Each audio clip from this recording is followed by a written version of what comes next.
वकील आदि हैं विदेशों में, वे सब भारत के हैं मूल, वहां की संतान नहीं है, यानी मूल में भारत के हैं, वहां जाके रहने लगे, यानी मूल संतान वो भारतीय है और वे सब वहां A1 स्तर पे हैं, A1 पोस्ट पे हैं, यानी इतना बुद्धिमानों का क्षेत्र माना जाता भारत, और उनको वे कहते हैं मूर्खों का गांव है, और कहते हैं कि भारत गरीब नहीं है,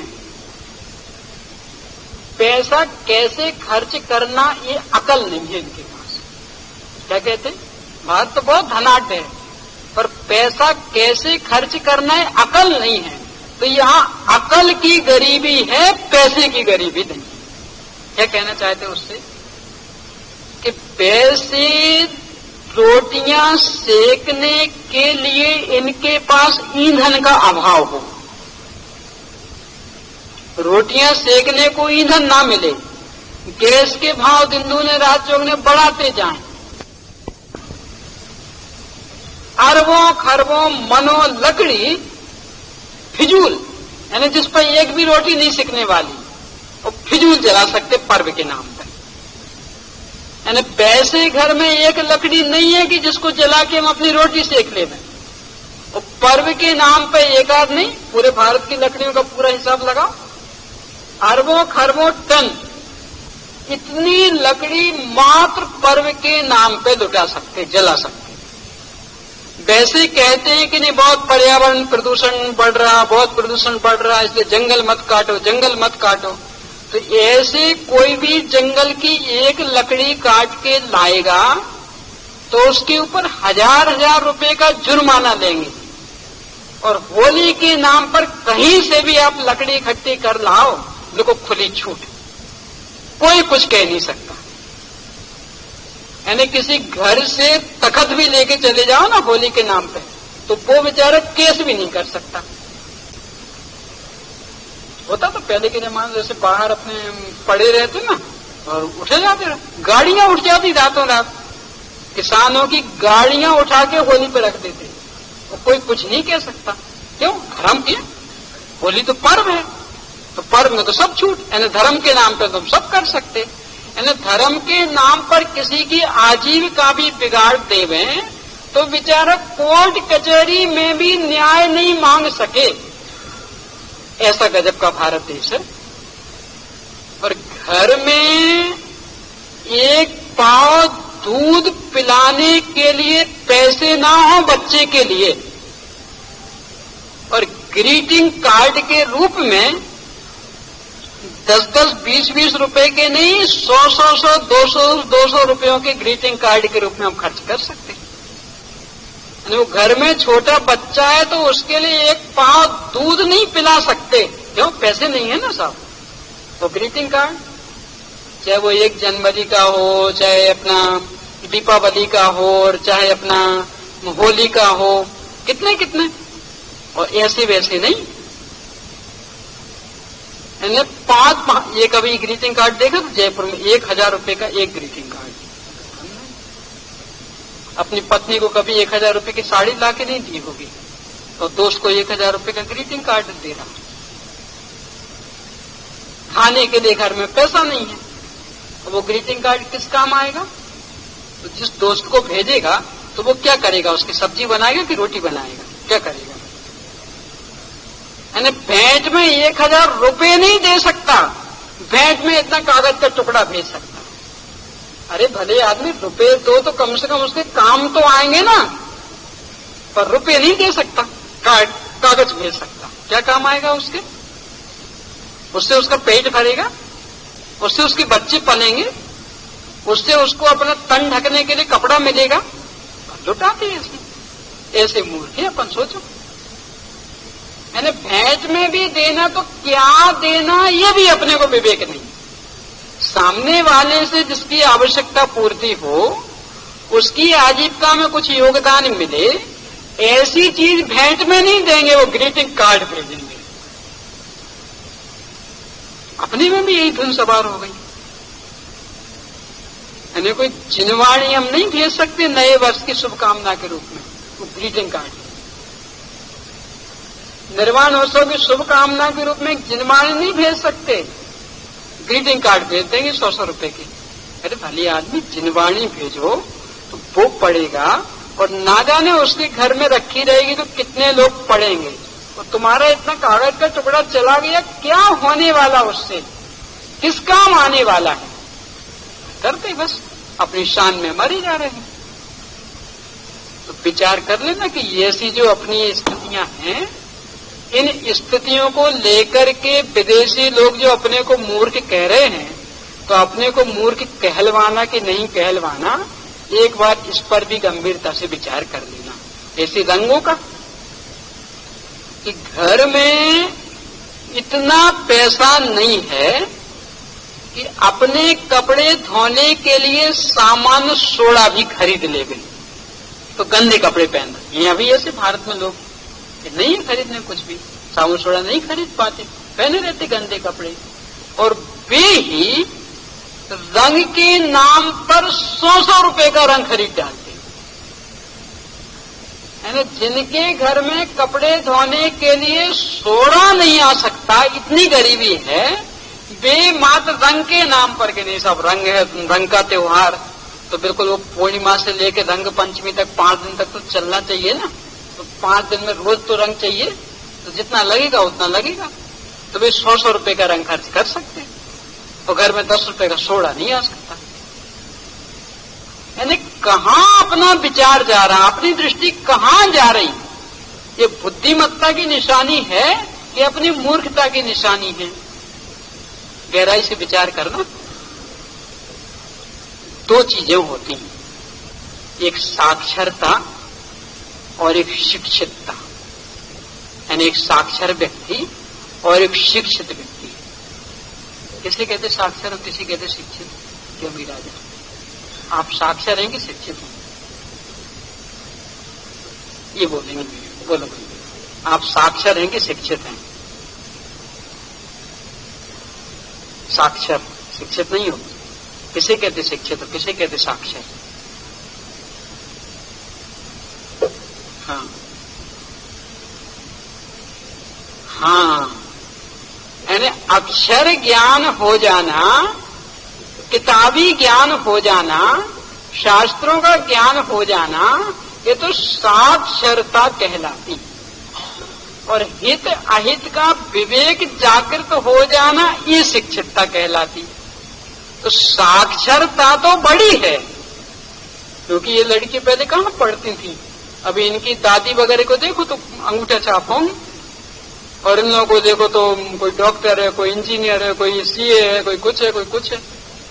तो साक्षरता तो बहुत बड़ी हर क्षेत्र में, यानी जितने भी क्षेत्र हैं शिक्षा के, हर क्षेत्र में साक्षरता बढ़ रही, पर शिक्षितपना वो खत्म होता जा रहा। यानी इतने पढ़े पढ़े लोगों को भी ये विवेक नहीं है कि हम क्या कर रहे, किस क्षेत्र में पैसे का दुरुपयोग कर रहे, यहां जो कर रहे उससे किसे लाभ मिल रहा, हमें भी मिल पा रहा कि नहीं, दूसरों को भी मिल पा रहा कि नहीं, ये सोचने के लिए फुर्सत नहीं है किसी को।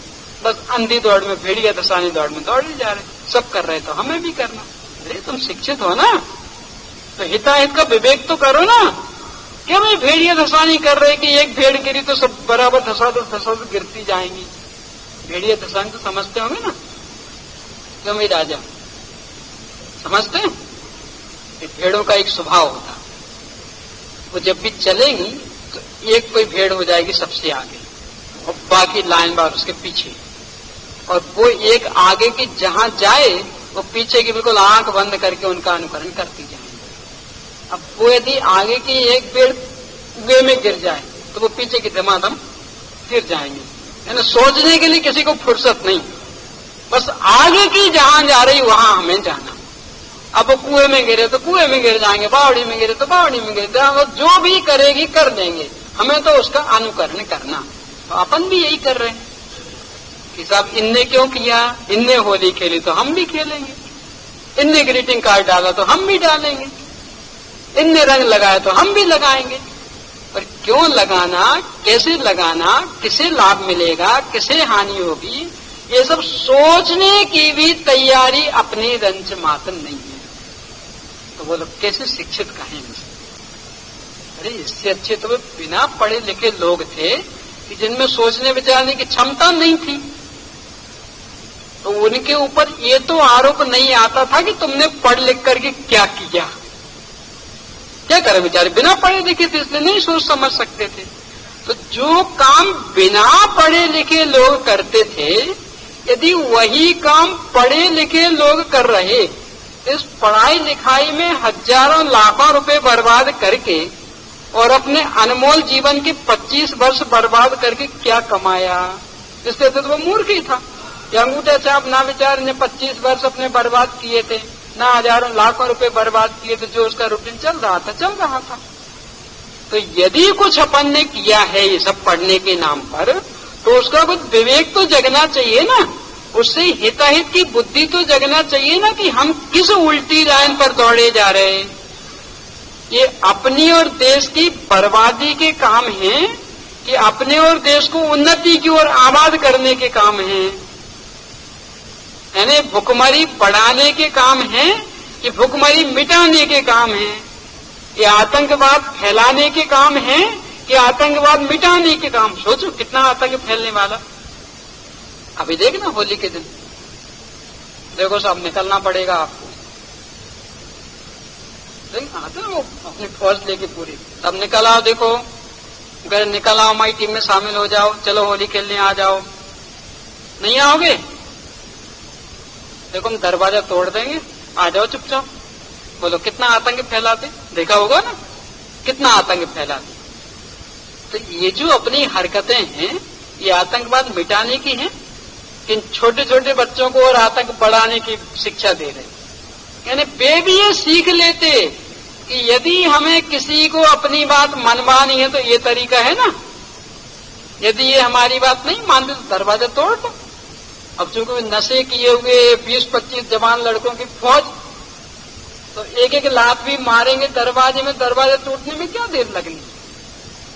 तो इस आतंकवाद और उस आतंकवाद में अंतर क्या रहा कि बोलो चंदा देते कि नहीं देते? नहीं देते, देख लेना सुबह घर का काम, और सुबह हर एक के दरवाजे पे गड़ा फूटा मिल जाएगा। तो ये क्या है बोलो, इस आतंक और उस आतंक में अंतर क्या है? यानी ये जो प्रवृत्तियां हैं ये आतंक के बल पर ही तो चल रही ना, कि यदि तुमने ऐसा नहीं किया तो हम ऐसा कर देंगे। तो वही पे लोग कहते कि तो हमारे साथी छोड़ दो, नहीं तो हम तुम्हारे इस नेता को गोली से उड़ा देंगे। अब तुम उतने नहीं हो तो इतने कर लेते कि तुम हमें चुपचाप 50 रुपए दे दो, नहीं तो फिर तुम्हारे दरवाजे पे हम बिस्टा का घड़ा फोड़ेंगे। तुम चुपचाप हमारे साथ होल रंग खेलने निकल आओ, नहीं तो हम तुम्हारा दरवाजा तोड़ के अंदर घुसाएंगे। तो क्या अंतर रहा? यानी ये जो दुष्प्रवृत्तियां अपन फैला रहे हैं, इससे स्वयं क्या सीख रहे, स्वयं किस बात को बढ़ावा दे रहे हैं, और अपनी नई पीढ़ी को भी क्या सिखा रहे, ये तो विचार करना पड़ेगा कि नहीं पड़ेगा। यदि नहीं करते हैं तो गहराई से विचार कर लेना कि उन बिना पढ़े लिखे गांव के व्यक्तियों में और उन पढ़े लिखे सुशिक्षित शहर के व्यक्तियों में फूटी कौड़ी जितना भी अंतर नहीं है, बिल्कुल एक स्तर पर खड़े, क्योंकि वे भी ऐसे ही करते हो, ये भी ऐसे ही करते हैं। बल्कि उनमें थोड़ा विवेक तो रहता है, वे इतना विवेक रखते हैं। अभी किसी गांव में निकल जाना, कितना ही होली का दिन हो, फिर भी वे लोग आपस में खेलेंगे। मान लो भाई भाई खेल रहे होंगे तो भाई भाई खेलेंगे, मतलब लड़के लोग खेल रहे हो तो लड़के लोग खेलेंगे। वहां से कोई लड़की निकल जाएगी तो उसके ऊपर एक बूंद भी रंग का नहीं डालेंगे।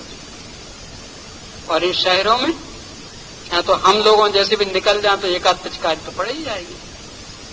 तो वो लोग क्या नया सीखा? यानी इससे अच्छे तो वो गांव के भोले वाले बिना पढ़े लिखे व्यक्ति कि वो भी इतना विवेक रखते हैं कि हम लड़के लोग खेल रहे हैं और ये लड़की जा रही तो लड़की को नहीं छेड़ना। ये अपन घर गृहस्थी में उलझे हुए लोग खेल रहे हैं और ये कोई त्यागी वृत्ति जा रहा तो इसको नहीं छेड़ना। पर यहाँ तो वो भी विवेक नहीं रहता। यहाँ तो कोई भी निकले बस उनको तो डालना, चाहे वो यानी मुनिराज भी निकले ना यदि तो उनके ऊपर भी एक आध पिचकारी चल जाएगी, यानी उनका शरीर भी रंग जाएगा। देख लो ना, कई केस देखिए ऐसे। यानी किसी को भी छोड़ने वाले नहीं, मतलब इतने विवेक से अंधे हो गए। तो क्या मतलब निकला इस पढ़ाई का, इस कोरी किताबी ज्ञान से क्या होने वाला? यानी इतना भी विवेक नहीं जगा। सामने वाला कौन है इसके लिए भी देखने के लिए फुर्सत नहीं है। पूरी बिल्कुल अंधी आंखों से सबको एक उस पर कर रहे हैं, यानी सबके साथ एक जैसा बर्ताव। अपने बड़े बूढ़े कोई निकल रहे उनके साथ भी कोई विवेक नहीं, यानी छोटे छोटे से 10-10 साल के बच्चे और कोई 70-80 साल का वृद्ध जा रहा उसके साथ में छेड़खानी कर रहे। अरे कौन हो तुम, सामने तुम्हारे कौन है, तो किसके साथ में हंसी मजाक करना ये भी विवेक नहीं। तो ऐसी जो कुप्रवृत्तियों को, दुष्प्रवृत्तियों को जन्म देने वाली, दुष्प्रवृत्तियों को बढ़ावा देने वाले रंगों का त्योहार, इसका अपने जैन धर्म के हिसाब से तो कुछ भी महत्व नहीं है। हाँ, यदि महत्व है तो इस रूप में कि ग्रीड मिथ्यात्व का पोषण कर सकते हैं, हिंसा को बढ़ावा दे सकते, ये महत्व है। यानी अपना ग्रीड मिथ्यात्व पुष्ट करना हो, हिंसा पुष्ट करनी हो, आरंभ परिग्रह पुष्ट करना हो तो अवश्य मनाना। सब क्या करें, उनके बीच में तो रहना है, तो मनाए बिना तो नहीं चला जा सकता। तो मनाओ ना, और अपने इस ढंग से मनाओ ना, यानी इस रूप में मनाओ कि वो आज के दिन एक धर्म की विजय का प्रसंग बना था ना, यानी अधर्मात्मा की हार हुई थी, वो धर्मात्मा की जीत हुई थी। इसलिए पूर्णिमा से लेकर के पंचमी तक का एक माहौल हम ऐसा बनाएंगे कि जिससे लोगों को बता देवे कि जब भी जगत में जीतेगा तो धर्म जीतेगा, अधर्म कभी भी नहीं जीतेगा। उसका प्रतीक है कि देखो होलिका मरी, प्रहलाद नहीं मरा, होलिका जली, प्रहलाद नहीं जला। इस तरह का कोई धार्मिक आयोजन करिए आप, उसका निषेध कहाँ है? और उसमें कोई अच्छे खाने पीने का भी निषेध नहीं, अच्छे कपड़े पहनने ओढ़ने का भी निषेध नहीं, और ज्यादा उसकी खुशी हो तो अपना गुलाल लगा लेना, अपने चंदन का टीका लगा लेना, उसका भी निषेध नहीं। यानी जो शुद्ध सात्विक प्रवृत्तियां हैं उनको बढ़ावा दे सकते। आप 5 दिन तक अखंड धर्माराधना करिए, धर्म की प्रभाव न करिए, खूब 5 दिन तक खूब पाठ करवाइए, खूब विधान करवाइए, खूब अपनी शिक्षा क्लासन लगवाइए, खूब प्रवचन करवाइए, जो आप कर सकते, खूब आराम से भक्ति करिए, यानी जो आप कर सकते हैं। तो इस रूप में कि हमें इस घटना से एक ख्याल में आया कि जब भी विजय होती धर्म की ही होती, यतो धर्मस्ततो जया, ये बात हमें इस घटना से सीखने मिली है। इसलिए इस घटना के प्रतीक रूप में चलने वाला जो 5 दिन का त्योहार है वह हम एकमात्र धर्ममय होकर के ही पूरा करेंगे। और आप करिए 5 दिन का आयोजन बढ़िया, और उसमें जोड़िए, स्वयं जुड़िए और अपने घर के बच्चों को जोड़िए। है ना, मनाने का निषेध नहीं है, पर जिसके प्रतीक रूप में है उस सात्विकता को बनाए रख करके मनाइए। एक दूसरे से मिलने जुलने जाने का भी निषेध नहीं, पर मिलने जुलने जाए तो इस बात को लेके कि वो देखो तुम्हें धर्म जसता नहीं था ना, कहते नहीं क्या होता धर्म, देखो ये घटना क्या बता रही, उसे राम पसंद नहीं थे ना, देवी का वरदान भी फेल हो गया,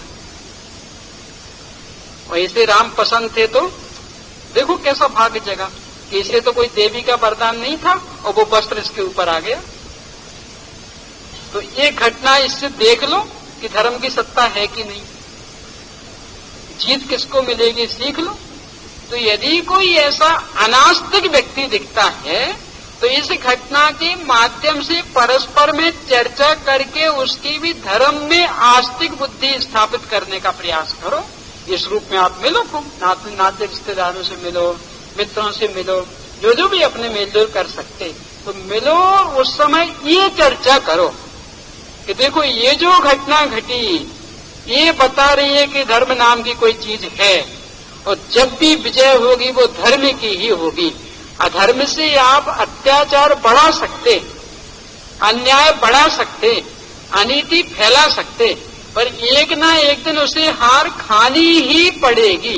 विजय हमेशा धर्म की होगी, विजय हमेशा सत्य की होगी। तो आप इस तरह की चर्चा वार्ताएं करिए, बच्चों को भी करवाइए, उनकी भी मान लो प्रतियोगिताएं करवाइए कि बोलो ये घटना जो धर्म की वृद्धि करने का की सूचक है, तो आप इस संदर्भ में क्या सोचते हैं, आपको ये घटना कैसे लगती?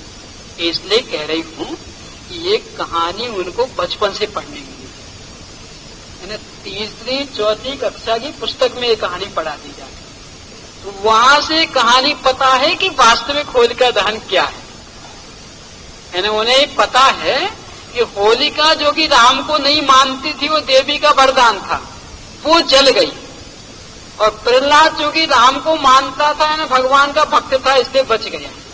तो वो जो उनने 4-5 चौथी 5वीं क्लास से सीख रखा, उन संस्कारों को क्यों अपन बढ़ावा नहीं देते? वो पिचकारियां दिलवा करके अथवा रंग दिलवा करके बढ़ावा क्यों देना चाहती? क्योंकि ना तो पिचकारियां जन्म से सीख के आए थे, न रंग लगाना जन्म से सीख के आए थे, और ना ये कहानी जन्म से सीखी थी, सब यही नए सिरे से सीखी। तो जब दोनों ही बातें सीखी हैं, तो अब तो अपना कर्तव्य है ना कि उन दोनों बातों में से अपन किसको बढ़ावा देवें, और जिसको आप उस छोटे बच्चे को बढ़ावा देंगे, आगे वो उस क्षेत्र में बढ़ जाएगा। तो आप यदि इसको इनलार्ज करते हैं ना, टीचर है ना, बढ़ावा देना, बताना, क्योंकि इसलिए आवश्यक कि वो पढ़ी है उनने कहानी, यानी ये कोई अपने जैन धर्म की कहानी नहीं है, ये उनके यहाँ की लिखी हुई कहानी, और बच्चे बच्चे को पता है। तो उनने जो पढ़ रखी है स्कूल में, उस कहानी के आधार से उनको सोचने के लिए बाध्य करिए कि सोचो ये कौन सा पर्व है, ये किस चीज का पर्व है, और हिंसा को बढ़ावा देने का पर्व है, ये लकड़ियां जलाने का पर्व है, कि जिस धर्म के कारण प्रहलाद बचा, उस धर्म को जीवन में अपनाने का पर्व है। जिस भगवान के नाम का सहारा लेकर के भक्त प्रहलाद बचा, तो आज भगवान के नाम को जन जन तक पहुंचाने का पर्व है। सोचो, है ना, विचार शक्ति तो अपन विकसित कर ही सकते ना, विचार करने को बाध्य तो कर ही सकते हैं ना। तो ये मार्गदर्शन अपन देंगे, और यदि कोई अन्य उसमें जाता भी है, पिचकारी आदि के रूप में भी, तो वैज्ञानिक ढंग से भी समझाएं। जो भी टीवी वगैरह पे आते कि देखो ये रंग इतने खतरनाक, तो वो उनको बताएं। पेपर में आते कितने खतरनाक, तो वो बताएं कि तुम इससे क्या पाना चाहते, बोलो। अंधे बनना है, अपने दोस्त को अंधा बनाना है, स्वयं बहरा बनना है, अपने दोस्त को बहरा बनाना है, तो इन रंगों का उपयोग करके क्या करना चाहते हो, बोलो। ये पेपर तो ये कह रहा कि इस रंग का ये दुष्परिणाम है, एक टीवी की न्यूज तो ये कह रही है कि इस रंग का ये दुष्परिणाम है, तो बोलो क्या करना चाहते तुम? तुम्हारा सगा भाई तुम्हारे सामने अंधा बन जाए, तुम्हें स्वीकार है? तुम्हारी ये बहन तुम्हारे रंग से बहरी बन जाए, स्वीकार है? तो बोलो क्या करना चाहते खेल के? ये सब पानी से खेलेंगे, तो पानी से खेलने का भी ले लें कि अभी जो मौसम चल रहा है, उसमें यदि पानी से खेलते रहे और भीगे रहे, तो क्या परिणाम निकलेगा? अभी इस मौसम में तो वैसे बुखार का जोर चल रहा, यानी अच्छे अच्छे हट्टे कट्टे बिल्कुल अपने को सुरक्षित रखने वाले भी बुखार से घिरे हुए, और यदि घंटे 2 घंटे 10-12 घंटे पानी से भीगे रहे, तो क्या परिणाम निकलेगा, बोलो। वो परीक्षाएं तो अभी चल रही हैं, क्योंकि आधे से ज्यादा की तो हो रही परीक्षाएं, कुछ की हो गई हैं। तो परीक्षा के माहौल में यदि तुम अपनी बहन को बीमार कर दोगे, तो क्या पाओगे, बोलो। परीक्षा के माहौल में यदि तुम अपने भाई को बीमार करने में कारण बन जाओगे, तो क्या पाओगे, बोलो। अपने दोस्त को बीमार करने में कारण बन गए, तो क्या पाओगे, बोलो। क्या उपलब्धि होगी, बोलो। देखो, ऐसा नहीं समझना कि ये तुम्हारा प्रयास बेकार जाएगा। आज के बच्चे अंधानुकरण प्रिय नहीं है, उन्हें ठोस तर्क चाहिए हर बात में।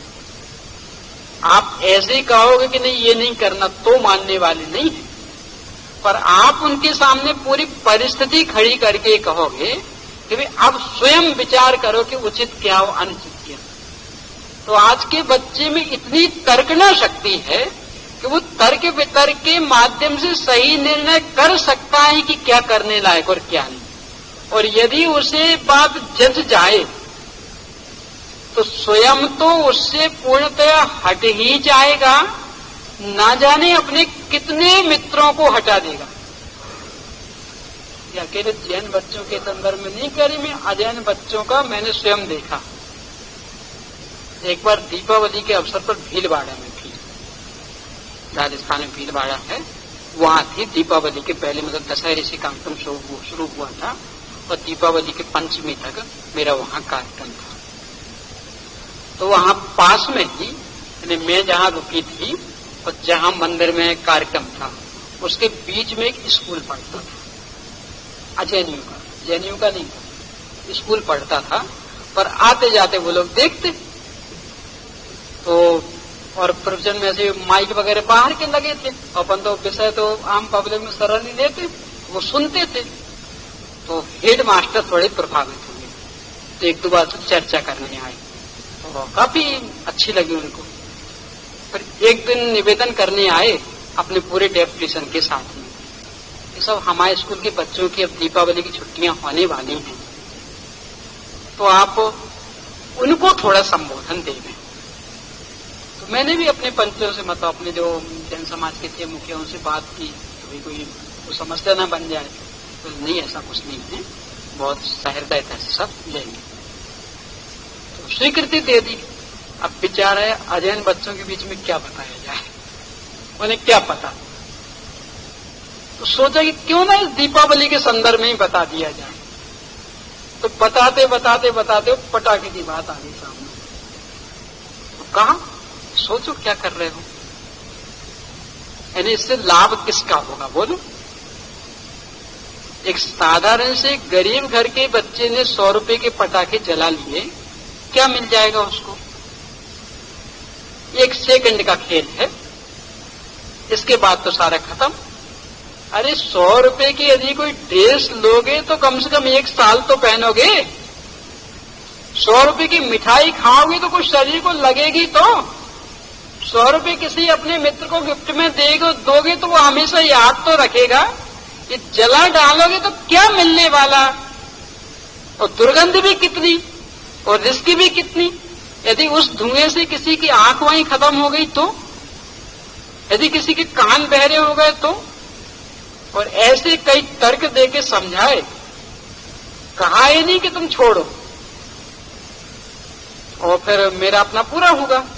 तो प्राचार्य बैठे थे, उन्होंने कहा कि बोलो भाई, ये तो है जैन, अपन तो जैन नहीं है, तो भी इनने जो भी बात कही है वो जची की नहीं जची, सबके हाथ में पूरी पूरी जची। तो क्या करना चाहते, इनको क्या भेंट देना चाहते? मैं तो मना कर दिया कि हम लोग कोई भेंट वगैरह तो लेते नहीं। तो बच्चे बोले कि हम ऐसी भेंट देंगे कि जो नहीं लेने पर भी इनको जीवन भर तक इनके पास रहेगी। बोलो भाई, तो सारे बच्चे खड़े हो गए, आज से पटाखा का आजीवन त्याग। सोचो, अजैनों का स्कूल, करीब करीब 1200 बच्चे थे अजैनों, और लगभग 7 वर्ष से लेकर के 15 वर्ष तक के बच्चे, आजीवन तक के लिए त्याग। पर मुझे भी भाव हुआ उनका, ये जो रुपया बचेगा उसका क्या करोगे? सबने अपने अपने भाव व्यक्त कर दिए, किसी ने कुछ कि हमारा ये दोस्त है, बहुत गरीब है, हम इसको दे देंगे। वो हमारा पड़ोसी है, पढ़ नहीं पाता, हम उसको दे देंगे। एक ने कहा वहां बहुत बड़ा अनाथालय भी चलता, तो एक ने कहा हम अनाथालय में दे देंगे, सब इकट्ठा फंड करके अनाथालय को ड्राफ्ट भेज देंगे। यानी अच्छे भाव व्यक्त किए। ये सब घटना क्यों सुनाई? कि बच्चे तर्कना शक्ति संपन्न हैं, तो यदि अपन ने तर्क से बिना किसी आग्रह के, यानी उनको ये नहीं लगे कि हम इसको मनवाना चाहते हैं, उनको ये लगे कि भाई हम तो एक आपके सामने बात रख रहे हैं, जैसे तो मानना, नहीं जैसे तो नहीं मानना, क्योंकि मान लोगे तो हमें क्या लाभ मिलने वाला, और नहीं माना तो हमारा क्या नुकसान होने वाला। हम तो कोई खेलने वाले हैं नहीं, तो हमारे ऊपर तो कोई असर पड़ने वाला है नहीं।